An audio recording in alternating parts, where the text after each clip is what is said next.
por Deus, é possível vivenciar com alegria toda e qualquer situação que a jornada cristã proporcionar. Quando Deus ele é a minha fortaleza, quando eu estou firmado sobre Ele, eu sou capaz de permanecer feliz enfrentando toda e qualquer circunstância.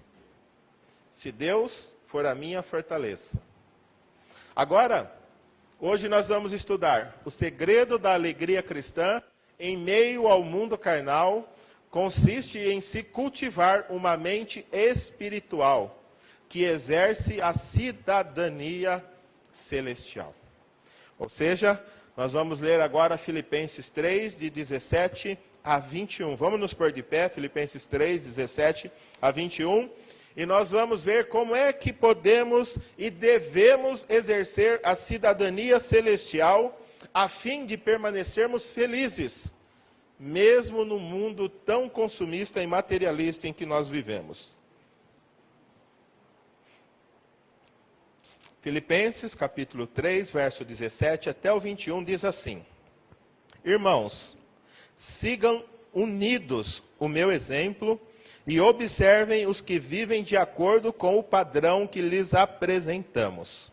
Pois como já lhes disse repetidas vezes, e agora repito com lágrimas, há muitos que vivem como inimigos da cruz de Cristo. O destino deles é a perdição. O seu Deus é o estômago, e eles têm orgulho do que é vergonhoso. Só pensam nas coisas terrenas. A nossa cidadania, porém, está nos céus, de onde esperamos ansiosamente o Salvador, o Senhor Jesus Cristo. Pelo poder que o capacita a colocar todas as coisas debaixo do seu domínio, Ele transformará os nossos corpos humilhados, tornando-os semelhantes ao seu corpo glorioso. Oremos. Pai, em nome de Jesus, abençoa-nos com a Tua palavra. Que o Teu Espírito aplique os ensinamentos em nossos corações. E que nós possamos sair daqui esta noite ansiando o nosso encontro triunfal contigo. Enche o nosso coração de esperança esta noite, Pai. Em nome de Jesus. Amém. Podemos cultivar uma mente espiritual e principalmente exercer a nossa cidadania celestial. O primeiro ponto que a gente encontra aqui nesse texto é esse. Eu e você devemos viver como? Seguindo o padrão deixado por Deus nas Escrituras. Devemos notar que, longe de ser orgulhoso, ou achando-se digno de ser o padrão perfeito de vida cristã, Paulo ele está se colocando em uma jornada rumo à perfeição. E ele mesmo nos mostra, no capítulo 3, um pouquinho antes, no capítulo 2 também, que o padrão de perfeição é Cristo, e que Ele está nesse caminho. Ele mesmo confessa no começo do capítulo 3, ele diz assim, não que eu já tenha alcançado, mas uma coisa eu faço, eu prossigo para o alvo. Mas ele diz assim que ele necessita o quê? Que eu e você devamos olhar para ele e seguir o exemplo dele, não Paulo, mas a forma como ele está seguindo a Cristo.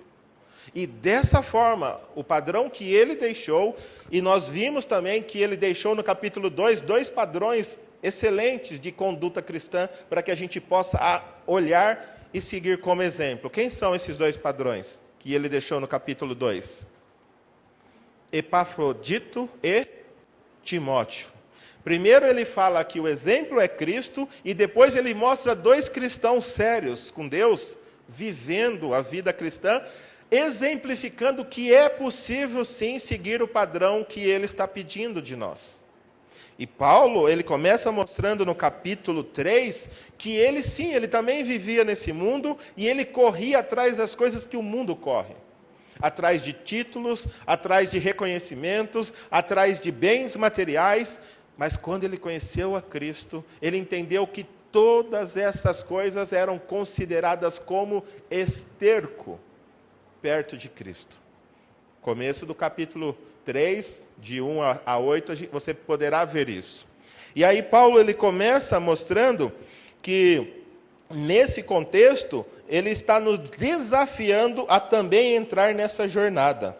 E nós devemos lembrar, só seremos plenamente felizes no mundo carnal se desenvolvermos a cidadania celestial. E como é que Paulo ele desenvolvia a sua cidadania? Qual é o modelo que Paulo deixou para nós, para que nós pudéssemos seguir?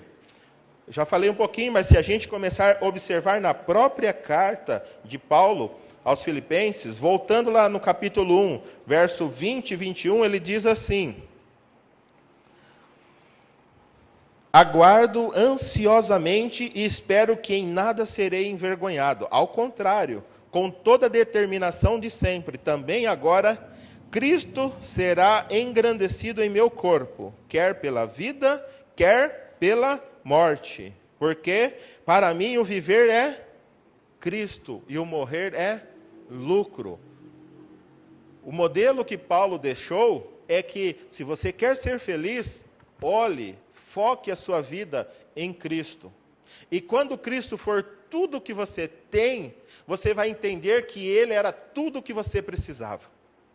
Sabe por que eu e você corremos atrás das coisas do mundo? Porque o nosso coração ainda não está preenchido plenamente com Cristo. Então nós acreditamos que precisamos de algo mais, quando na verdade a única coisa que nós precisamos para sermos plenamente felizes nesse mundo é ter um relacionamento correto com Cristo. E o texto afirma: para mim o viver é Cristo e o morrer é lucro. Um professor meu dizia, a diferença entre nós e Paulo é que aquilo que ele achava lucro, nós achamos perda. E aquilo que ele achava perda, nós achamos lucro. Nós corremos do lado contrário. Se Paulo caminhava para cá, nós caminhamos para lá. Por isso que eu vejo que há um contraste enorme entre os anseios do coração de Paulo e os anseios do nosso coração. Se você quer ser feliz nesse mundo em que nós vivemos, mesmo com toda a opressão que o nosso governo está fazendo, mesmo com toda a corrupção, mesmo com toda a dificuldade que nós vamos passar nos próximos anos, se você quer manter o seu coração alegre, cultive um relacionamento mais profundo com Cristo. E é isso que Deus nos deixou aqui no capítulo 3 de Paulo aos Filipenses. Ele diz assim: irmãos, sigam unidos o meu exemplo. Da forma como ele viveu para Cristo, nós também devemos viver para Cristo. E ele diz assim: observem e vivam de acordo com o padrão que lhes apresentamos. E a pergunta é: qual é o padrão que você se espelha para viver nesse mundo? O que você almeja alcançar? Em quem você se esmera? Isso fará toda a diferença. Se você olhar para Paulo e para os exemplos que ele disse aqui, como Timóteo, Epafrodito e outros grandes homens de Deus que viveram e seguiram a Deus, você poderá ser feliz mesmo passando necessidade, mesmo passando fome, que é o que nós vamos ver no capítulo 4. Independente da circunstância que te cerca, se você seguir o exemplo de Paulo, você poderá ser feliz em toda e qualquer circunstância. Paulo também era alguém que tinha uma mente submissa, que vivia de maneira humilde, segundo o exemplo de Cristo. A abnegação foi uma marca de sua vida, assim como a de Jesus. Paulo, quando ele escreve aos Gálatas, ele afirma que não vivia mais ele, mas Cristo vivia através dele. E ele completa esse pensamento quando ele fala aos Coríntios, na segunda carta, capítulo 5, versículo 14 e 15, ele completa dizendo assim, ó, que um morreu por todos, Logo, todos morreram. E agora, a vida que nós vivemos, nós temos que viver para quem? No lugar daquele que por eles morreu e ressuscitou. Gálatas 2:20 e 2 Coríntios 5:14 nos traz essa ideia. Jesus morreu em nosso lugar. E se nós queremos ser felizes nesse mundo, devemos agora viver a vida que ele vivia. Quem merecia morrer éramos nós. Quem morreu foi ele. Agora, a vida que nós vivemos, devemos viver no lugar dele. Dessa forma, Paulo nos ensina que, se eu e você queremos ser felizes, precisamos seguir o padrão que ele nos deixou nas Escrituras. E no capítulo 3, como nós estamos vendo, Paulo tinha uma mente espiritual que reconhecia os valores celestiais como superiores aos valores terrenos. Ele trocaria qualquer coisa nesse mundo para poder conhecer um pouco mais de Cristo e experimentar o sofrimento de Cristo, porque dessa forma ele estaria se unindo também na ressurreição de Cristo. Nós queremos sim nos unir com Cristo na sua vinda, mas nós não queremos viver para Cristo antes da vinda dele. Aí que está a dificuldade. Por isso que eu e você não somos felizes. Por isso há tanta tristeza em nosso meio. Porque nós vivemos para nós mesmos, e vivendo para nós mesmos, o nosso coração nunca será preenchido. Porque a única coisa no universo capaz de preencher um coração criado para a eternidade é um Deus eterno. Todo o universo será pouco para preencher o vazio que há no seu coração. É necessário um Deus eterno para preencher um coração que foi criado para a eternidade. Dessa forma, a gente encontra o modelo que Paulo nos deixa. Seguir a Cristo, viver para Cristo, abrir mão das coisas que atrapalham o nosso relacionamento com Cristo. E devemos entender, o modelo encontrado nas Escrituras não é nem de longe o mais fácil, ou o mais gostoso, segundo os valores e princípios adotados por esse mundo. Mas devemos entender, o modelo encontrado nas Escrituras é o único que pode conduzir o coração do homem à plena satisfação e à alegria que há em Cristo. A grande recompensa em adotar o modelo encontrado nas Escrituras, porque é exatamente seguir outro padrão a causa de tanto sofrimento e tristeza no mundo em que vivemos. A situação do mundo atual e sempre foi a ausência de Deus no coração do homem. O mundo se encontra do jeito que se encontra porque tem virado as costas para Deus. Logo, Paulo está desafiando o povo de Deus a olhar e prestar mais atenção ao modelo deixado nas Escrituras, sendo que a maior parte da nossa existência será na eternidade. Por que nos apegarmos a esse mundo? Por que nos agarrarmos tanto a este mundo, sendo que aqui nós estamos só de passagem? Você quer ser feliz, mesmo no contexto em que você vive, com tantas dificuldades e tantas ameaças e tantos perigos? Cultive a sua cidadania celestial, através de uma mente espiritual. Mas Paulo, ele também fala nos versos 18 e 19, que além de seguir o padrão encontrado nele e nos outros homens de Deus, a gente também deve evitar o padrão, ou seja, seguido pelos inimigos da cruz de Cristo. Agora, uma coisa chama a nossa atenção. Quem seriam os inimigos da cruz de Cristo?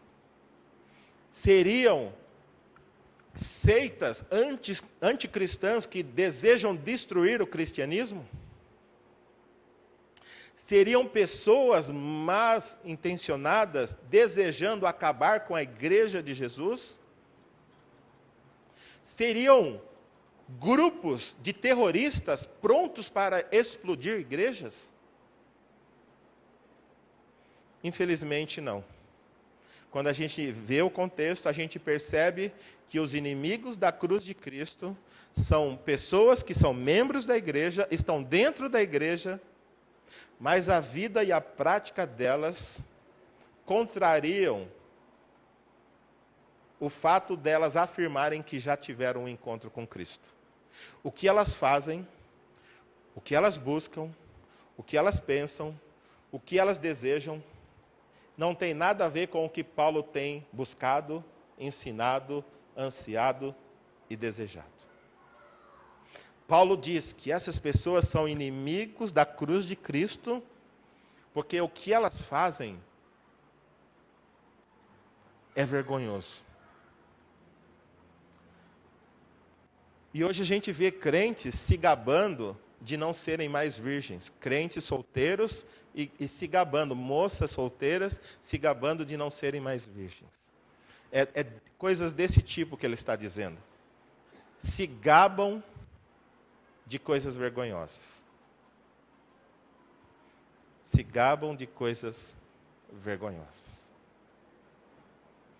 E a gente continua olhando para o texto, ele diz assim, o destino deles é o quê? É a perdição. Mas ele não está falando para as pessoas que estão lá fora. Ele está falando para pessoas que estão dentro da igreja, mas vivendo como se fossem lá de fora. Esse é o perigo. Esse é o perigo. E ele diz assim, e é interessante o verso 18, que ele fala assim, ó, pois como já lhe dissemos repetidas vezes, e agora o repito com lágrimas. Numa carta onde a tônica é a alegria, ele fala da tristeza que os inimigos da cruz de Cristo traz ao coração dele, a ponto de ele advertir a igreja para tomar cuidado com essas pessoas com lágrimas. E ele diz, o destino deles é a perdição, o seu Deus é o estômago. Aqui nós podemos notar que podem ser dois grupos que Paulo tinha em mente. Primeiro eram os judaizantes. Os judaizantes, eles queriam falar assim, não, para ser salvo nós precisamos de Cristo, mas também precisamos da lei. Então você tem que tomar cuidado com as coisas que você come. Se você comer isso ou comer aquilo e não comer aquele e aquele outro, você vai perder a sua salvação. Então esse grupo acreditava que para manter a salvação era necessário ter uma dieta regulada pela lei do Antigo Testamento. Pode ser esse grupo que Paulo tenha em mente. Mas também pode ser um outro grupo chamado gnóstico. Esse grupo chamado gnóstico, ele tinha uma ideia de que a carne era má. O importante era a salvação do espírito. Logo, se a carne é má, não importa o que você fizer com ela, já que o seu espírito será salvo. Então, Paulo pode ter em mente aqueles que eram libertinos, ou seja, mesmo dentro da igreja, eles faziam tudo o que o mundo faz, porque o importante era a alma. O que você vai fazer com o corpo não importa. E aí, Paulo continua dizendo, aquilo que eles fazem era vergonhoso, eles eram envolvidos com imoralidade sexual, eles eram envolvidos com negócios escusos, com tudo aquilo que não prestava, eles se envolviam. Mesmo estando dentro da igreja. Por isso que eles são chamados de inimigos da cruz de Cristo. Você já notou que pode ser eu e pode ser você? Nós podemos estar dentro da igreja e fazendo coisas que denigrem a mensagem do Evangelho? É interessante pensarmos nisso. E Paulo, ele continua dizendo que a tristeza que traz ao coração dele deveria também contagiar as pessoas que estão fazendo aquilo, para que elas pudessem parar de fazer aquilo e buscar bons exemplos. E por fim, a gente olha para esse texto, então, para que a gente exerça a nossa cidadania celestial e mantenha, cultive uma mente espiritual, para que nós não percamos a alegria, primeiro a gente deve seguir bons exemplos que a Bíblia nos mostra, devemos evitar os inimigos da cruz de Cristo, e devemos também viver aguardando ansiosamente o Salvador Jesus Cristo. Ele encerra ali no verso 20, ele diz assim, ó, a nossa cidadania, porém, está nos céus. Quando alguém nascia no Império Romano, independente da cidade que vivia, também, Filipos era uma colônia de Roma, quando alguém nascia ali em Filipos, os pais, a primeira coisa que eles queriam fazer era registrar a criança lá em Roma. Para quê? Para que ela tivesse um documento oficial de que a criança era uma cidadã romana. Assim, ela poderia desfrutar dos benefícios e da proteção do Império Romano. Logo, mesmo estando em Filipos, ela era uma cidadã romana. E essa criança podia desfrutar, mas ela também teria, quando crescesse, responsabilidades para com a coroa. E Paulo está dizendo aqui, a nossa cidadania está onde? Nos céus. Se você virar capítulo 4, verso 3, ele está falando de duas mulheres cujos nomes estão escritos no livro da vida. E parece que Paulo está dizendo assim, meus queridos, embora vocês estejam vivendo aí em Filipos, os crentes aí dessa igreja, a cidadania de vocês não está em Roma. Está onde? Nos céus. Logo, vocês devem viver como quem habitará no céu, e não como alguém que habita apenas na terra. E é interessante que ele diz assim, que devemos viver aguardando ansiosamente o Senhor Jesus, porque com o poder que lhe é dado de colocar todas as coisas debaixo do seu domínio, ele vai fazer o que com nossos corpos? Transformá-lo à semelhança do seu corpo. E isso combate o gnosticismo que dizia que o importante é a alma. Meus queridos, Jesus não morreu apenas pelo seu espírito. Ele morreu por todo o seu ser. Além de salvar o seu espírito, ele vai também transformar o seu corpo humilhado. E o mais gostoso de tudo isso é que você, quando tiver o seu encontro triunfal com Cristo, você estará livre de você mesmo. Ou seja, você vai ter um corpo glorificado, que não estará mais sujeito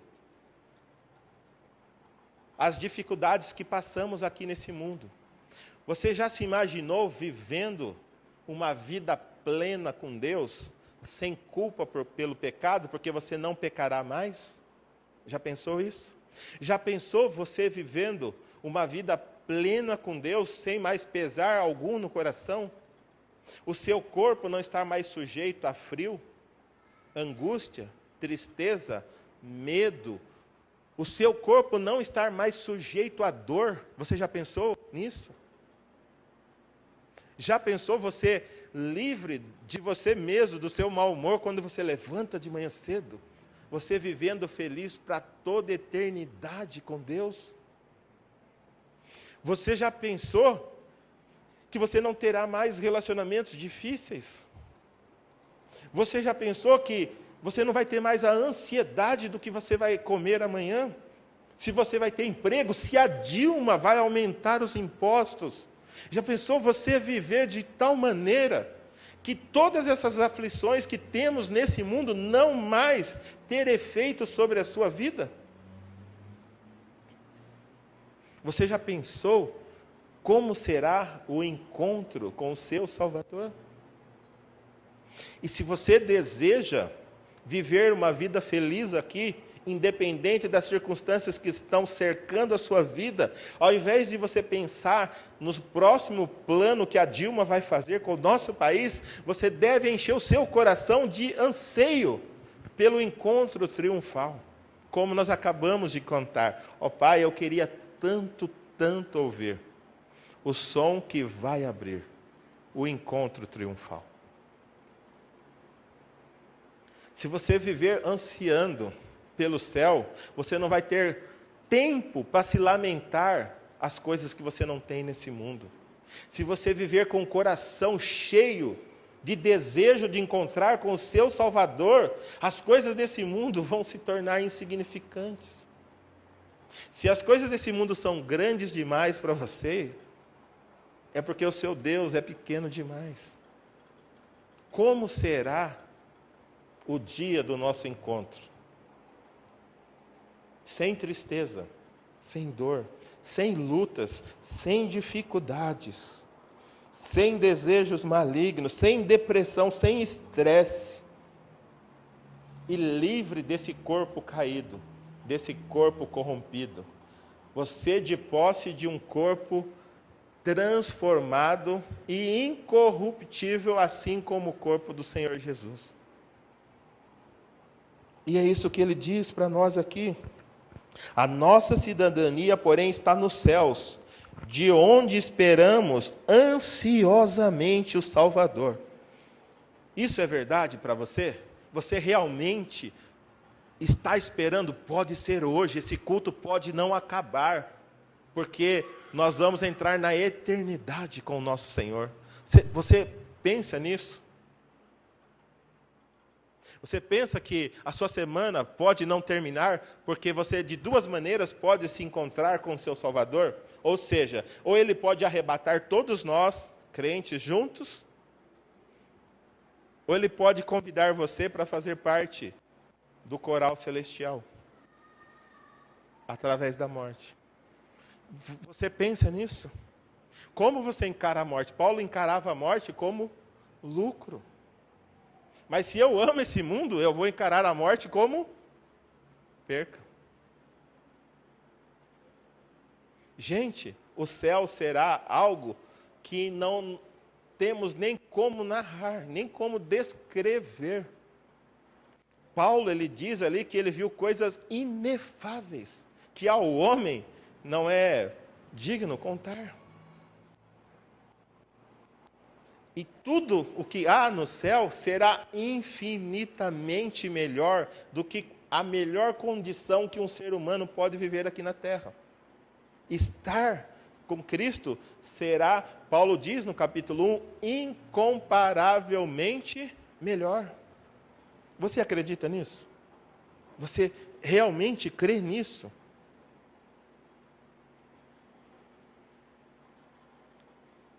Estar com Cristo. E aqui ele diz, ele continua no verso 20, né?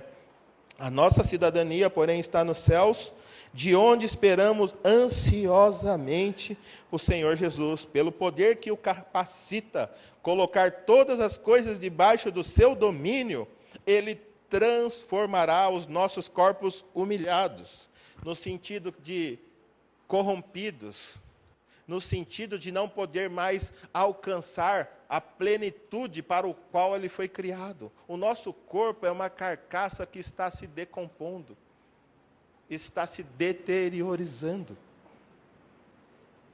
Mas a nossa esperança é que quando Jesus se manifestar, 1 aos Coríntios capítulo 15 e Tessalonicenses capítulo 4 afirma que no piscar de olhos,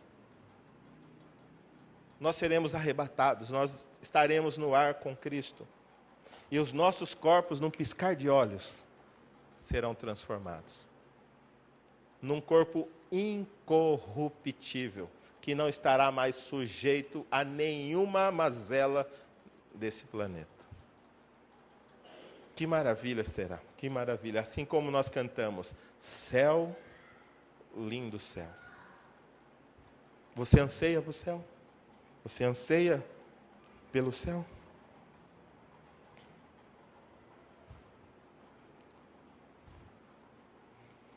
Portanto, a gente pode aprender com esse texto que eu e você devemos o quê? Seja um modelo de conduta de tal maneira que, se a sua vida for a única Bíblia que as pessoas leiam, elas possam desejar o mesmo Jesus que alcançou você. Quando as pessoas encontram com você e descobrem que você é crente, que você frequenta uma igreja, elas conseguem ter o desejo de também conhecer esse Deus que te enche de entusiasmo? Qual é o Deus que as pessoas veem em você através do convívio com você? Segundo, permanecer naquilo que sabemos ser contrário à vontade de Deus para nossas vidas é o que torna membros de igreja inimigos da cruz de Cristo. Permanecer naquilo que sabemos que não é a vontade de Deus para as nossas vidas nos torna membros de igreja, sim, mas inimigos daquilo que Deus tem feito e esperado para nós. Paulo não está falando com o mundo, não. Ele está mandando uma carta para uma igreja. Ele está falando para um grupo de crentes, mas que no meio desse grupo de crentes tinham pessoas que agiam como inimigas da cruz de Cristo.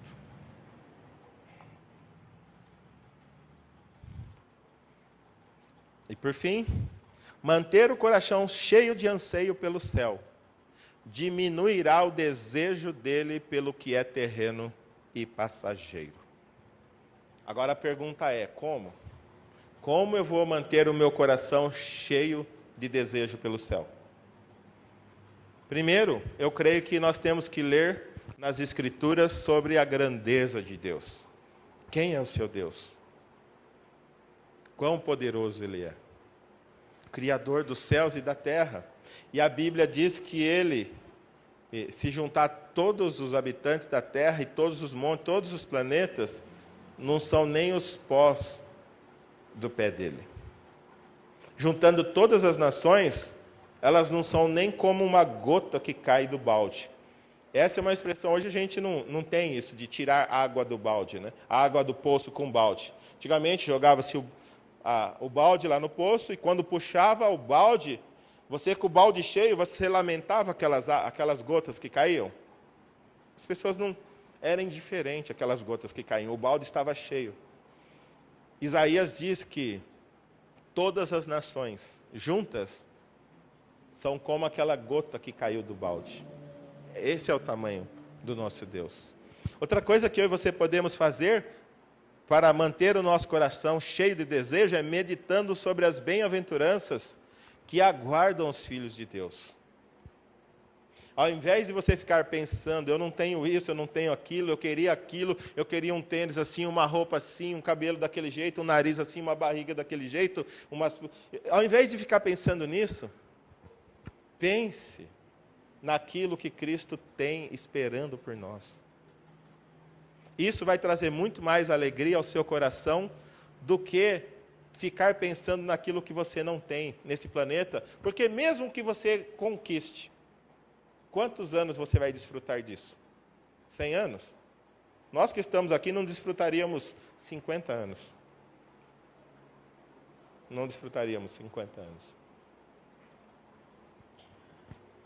Também, como podemos manter o nosso coração cheio de anseio pelo céu? Ouvir mensagens bíblicas e pregações.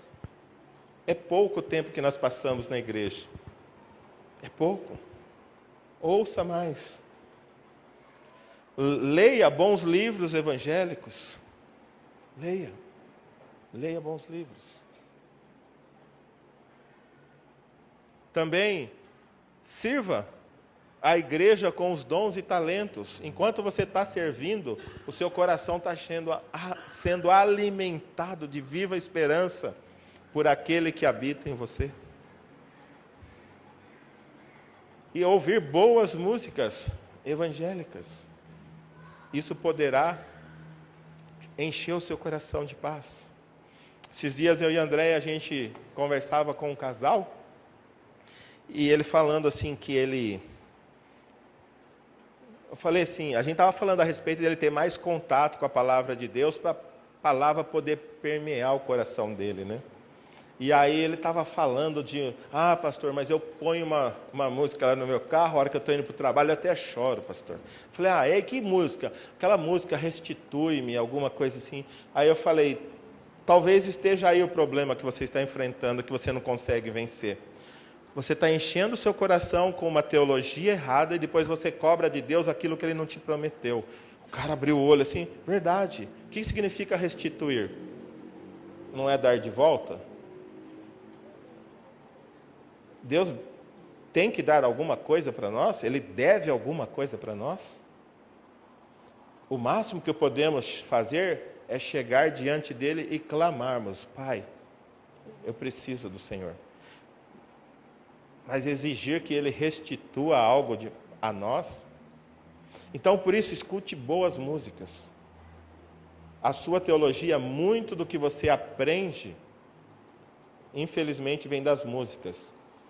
E muitas das músicas que nós ouvimos em nossas casas, as teologias são erradas. E se você enche seu coração com teologia errada, você espera algo errado de Deus. Tome cuidado. E ore também, sem cessar. Ore, ore, ore. Se o seu coração estiver cheio de Deus, você vai poder viver uma vida mais contente. Uma outra coisa que nós perdemos o costume é conversar sobre Deus e o céu. Quando foi a última vez que você sentou, nem que seja numa lanchonete com seus amigos, e o assunto lá foi Deus? Eu não estou falando que você deve viver na igreja o dia inteiro, mas eu estou falando que mesmo quando você estiver na lanchonete comendo um lanche com seus amigos, lá você pode encher o seu coração de esperança, falando a respeito de Deus e do céu. Quanto mais você encher o seu coração com essas coisas, mais você estará cheio de desejo pelo encontro triunfal. Mais você estará cheio por aquilo que Deus tem para você. Portanto, um cidadão celestial permanecerá alegre sempre que cultivar uma mente espiritual. Quando você estiver triste, pense, medite sobre o que você espera. E quando você notar que você está esperando algo menor do que Cristo te prometeu, você vai perceber que é por isso que o seu coração está infeliz. Esses dias, acho que eu já falei aqui, uma frase no Face me chamou a atenção, que dizia assim: o evangelho da prosperidade é errado não porque ele promete muito, mas porque ele promete muito pouco. Promete coisas que vão ficar aqui, enquanto o verdadeiro evangelho te promete o céu. Te promete um encontro pessoal com Deus. Amém?